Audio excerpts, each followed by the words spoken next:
Okay, so we have different philosophers who had basically presented history in their way, and they made a significant contribution to the study of historiography.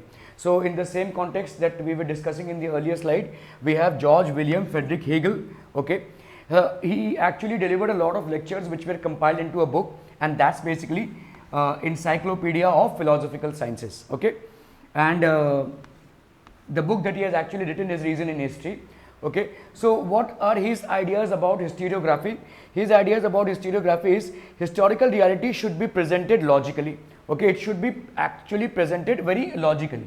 Whatever historical reality there is, okay, there should not be any biased views. There should not be any suppression of actual realities. Okay, so as it is, okay, a ruler, an administrator, or a particular reign might have its own flaws, might have its own demerits, and that those should be presented as they are. Okay, they should not be there shouldn't be made an attempt to hide those facts. Okay, so it should be presented logically. This is a logical conclusion. Okay, timeline, historical events. So timeline basically of historical events represents the progress. Okay, timeline of historical events basically represents the progress. Okay, presentation of history changes with evidences. Okay, presentation of history changes with evidences. So whatever evidences we have, the presentation of history changes as per that. Okay, so at times what happens is we have an evidence of a particular event, and we have presented the event as per the evidences that we have gathered about that event. Now maybe some new excavations have happened, some new discoveries have happened, some new sources have been gathered. In that case, the presentation of history will change with those evidences which we have just gathered. For example, before the excavations of Mohenjo-daro and Harappa, Indian civilization was not known to be a very old civilization. Okay, but the moment it was discovered, then we completely rewrote the history and Indus Valley civilization, and that's that's what changed the pattern of the entire history writing in India. Okay, so yes, there are things that discover time and again, and as per the evidences that we have gathered, the presentation of history might change. So history is not like whatever has been said till now, that's absolute truth. Okay, there might be some things which we are not aware of, and as soon as they get discovered in the form of evidences, the changes would be made accordingly. Okay, dialects. Now dialects is a very important thing. What is basically die means both ways. Okay, analytical method based on opposites. So whether it is true or whether it is false. Okay, so analytical method, a particular event, a particular perception, whether it is true or whether considering both the aspects, that is basically an analytical method that is based on the opposites. Okay, so analytical method that is based on the opposites is basically dialectics. Okay, so then so these were the certain, and these are very important points. Basically it should be a very logical approach. History should not be mythical. Oh, something divine happened. Oh, God, God gifted thing happened, or this was as per the divine will. No, this is a pure logical science.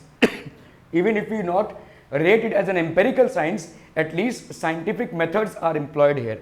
Okay, so it's a very logical science. And timeline, the history of events, basically it denotes the progress. When we look at the timeline of history, the historical events, that basically correlates the progress that has happened in the human society or a region or a country.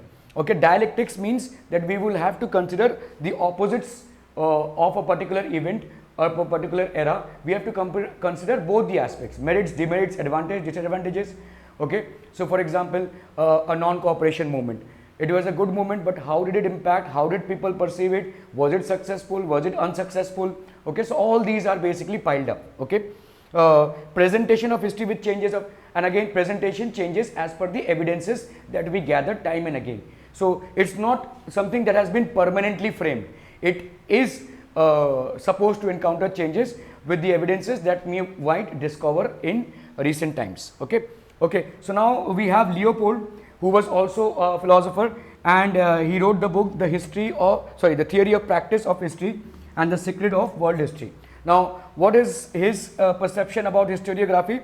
Information gathered through original documents is of utmost importance. Okay, so whatever information we have gathered about history, about a particular ruler, about a particular region, about a particular culture, about a particular country. Whatever documents we have gathered, they are of utmost importance, very important. Okay, so documents, he has placed the documents as one of the most important sources. Okay, all documents associated with a historical event should be examined with greatest care.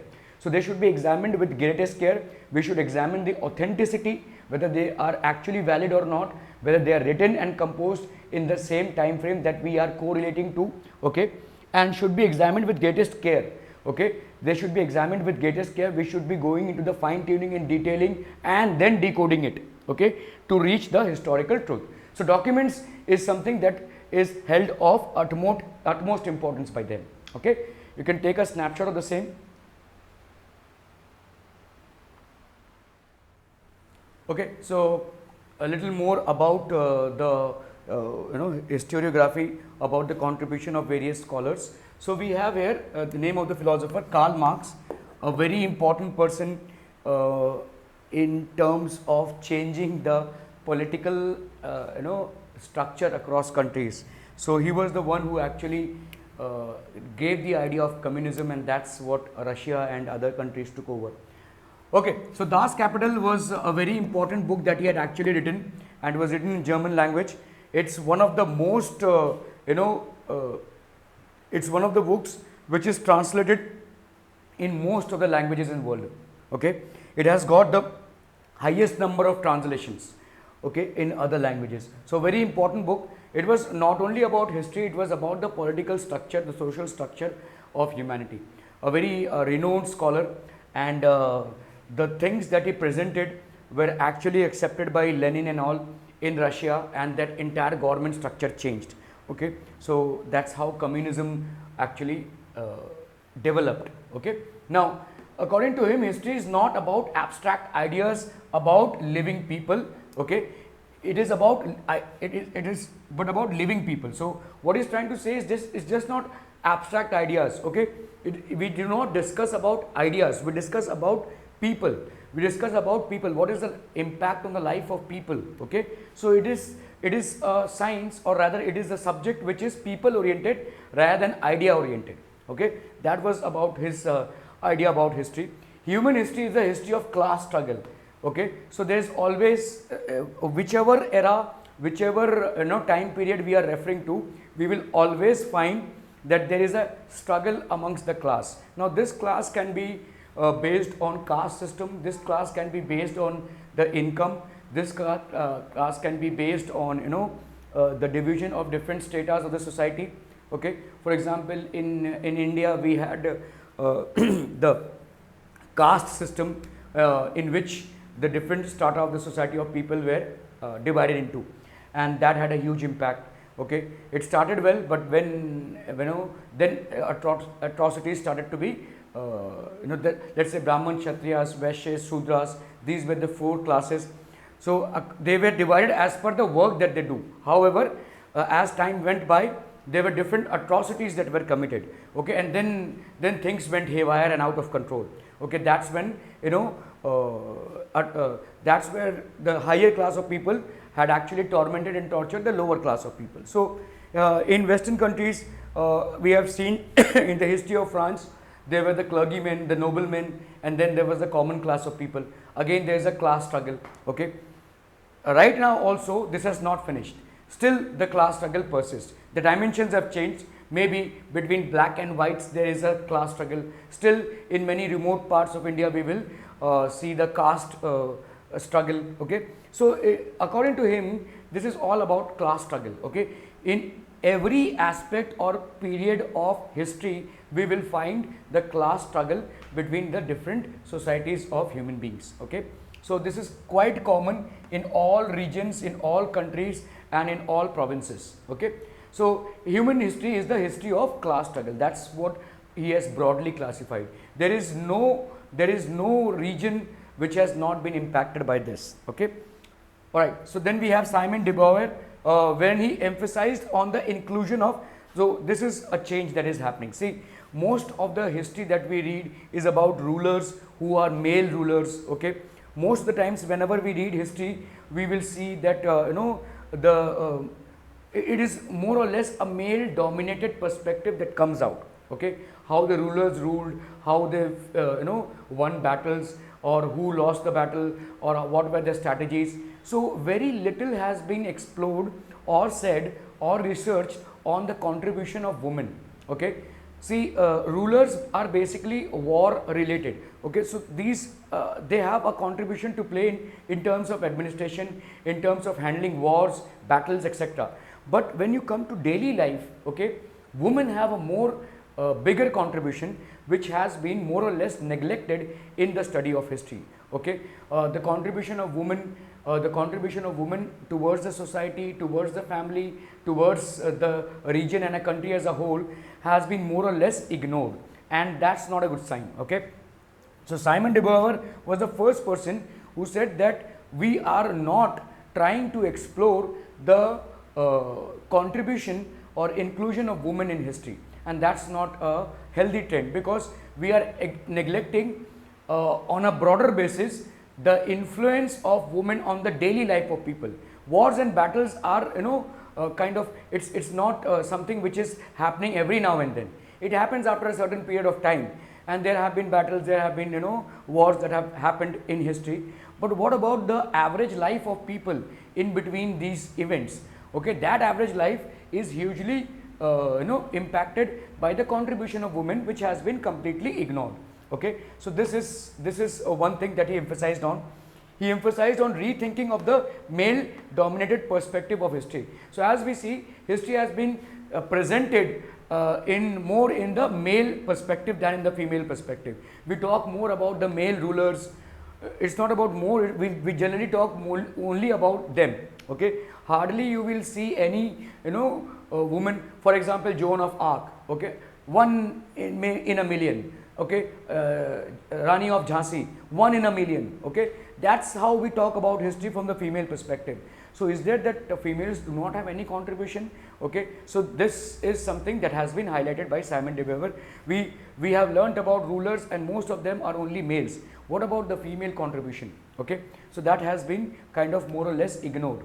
Okay, now Michael Foucault, he is basically considered the archaeology of knowledge. Okay. Oh sorry, he's written a book that is called Archaeology of Knowledge, the practice of arranging historical events in chronological order is not right. Okay, so what he is saying is that in history the events are more or less arranged in a proper chronological order, date wise. Okay, the events have happened date wise, and we lay a lot of importance on these dates. For example, I kind of face this question from students more or less: how do we memorize the dates? How do we kind of properly and sequence wise memorize the dates?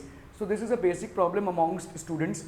They are so engrossed in memorizing the dates, but if you look into it, we do not pay importance to the events. We pay importance to the dates, their chronology, their sequence. So much of importance is placed to the events, or rather their dates. Instead of that, he is saying explaining the transition in history is more important. So if one event has happened and after that another event has happened, more importance should be placed in explaining the transition. Why after event A, event B happened? Why after event B, event C happened? This is more important rather than just understanding the dates. Okay, so historians, students, researchers have played a lot of importance on the dates in history. A lot of time and energy has actually gone in examining the proper dates and sequencing the events accordingly, but very less amount of time or energy has actually been spent in understanding the transitions. Why and how did these events transpire? So according to Michael Foucault, we should be laying more stress on the reasons for the transitions that have happened rather than just focusing on the sequence of dates or just the dates. Okay, so these were the contributions of European scholars, philosophers and historians in different way towards historiography, which have basically been added, and whatever presentation of history we have today in different cultures, in different countries, that's basically keeping in mind all the points that have been proposed by them. So it's very important that you have a proper idea of all these points that have been proposed, because that's how you will basically realize, okay, that's how that's how we will have a better idea about historiography. Historiography has a lot to do with the ideas that are infused, because on the basis of that we are decoding and writing the historical narrative of a particular event, ruler, administration, etc. Okay, so whatever we are studying today is in close sync with whatever were the ideas about historiography that were proposed by all these scholars in the West. Okay, so their ideas basically have impacted the way in which we are learning history today. Okay, so you can take a snapshot of the same.